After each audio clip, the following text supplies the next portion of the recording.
ito nga ang pechay, kalabasang puti, o upo. Yan, nagiwa na ako ng konti. At yung baboy, hindi pa hinugasan. Yan nga ay binalatan ko na yung kalabasang puti. Yan. Masyadong yung kutsilyo kasi natatakot ako masugatan.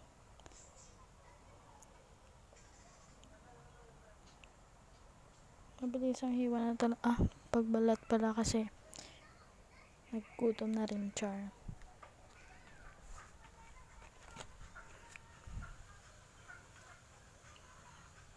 At matagal-tagal dyan.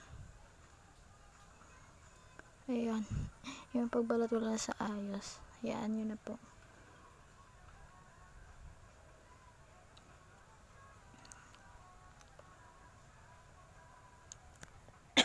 Hapunan pala namin yung kagabi. Kaya ngayon ko lang na-edit. At ako yung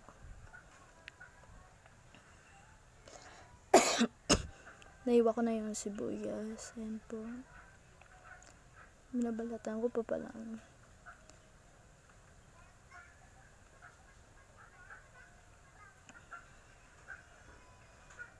Ayan ang iba ng gamit ng kutsilyo kasi mas matalas ito kaysa doon sa unang gamit ko. Ayan po.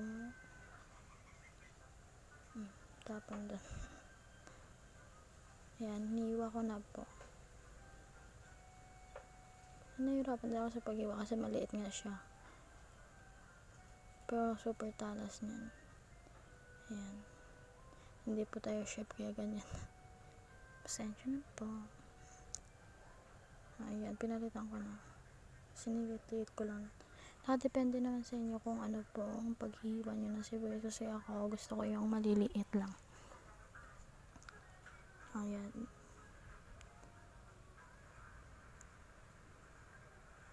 Ayan, niwa ko na yung kalabasa na aking pinangbalatan po. Ayan, ganyan lang. Depende naman po kung anong hiwa ang gusto nyo sa kalabasa. Kalabasa po kasing tawag dito, kalabasang puti. Sa Tagalog, opo. Ayan, hiwa-hiwa ko na. Hiwa ko po sa maliit kasi ang hirap balatan kapag mahaba.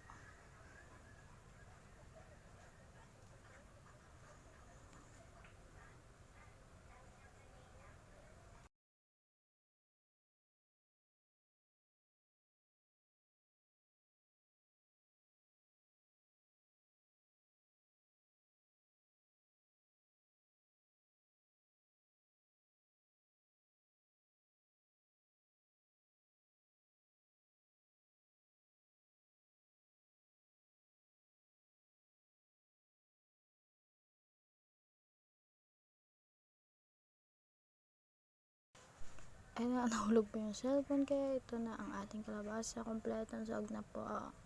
Ayan. Kaya uminit po muna ako sa takorin ng tubig. Ayan, pagkatapos po ay naglagay na ako ng mantika. Ayan. Tapos nag-isa na ako ng bawang, sibuyas. Sibuyas lang pala kasi wala kaming bawang. Ayan.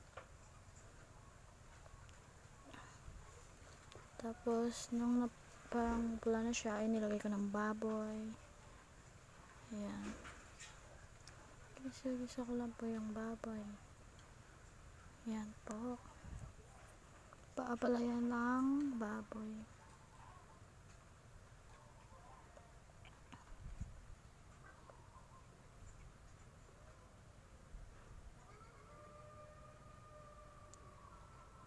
Ayan. Sunod ko na po yung pechay. Yung ano yun, hindi ko alam. Basta yung dahon iniwan ko kasi mabilis naman yung magluto. Tapos yun na, ginisa ko na kasama niyang baboy.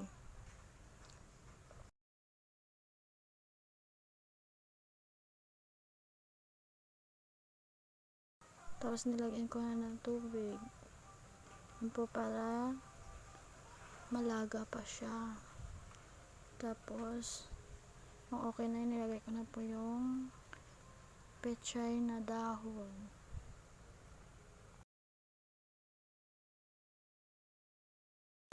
Lagyan ko na ng magic sarap. Yan po. Yan na po, finished product. Thank you!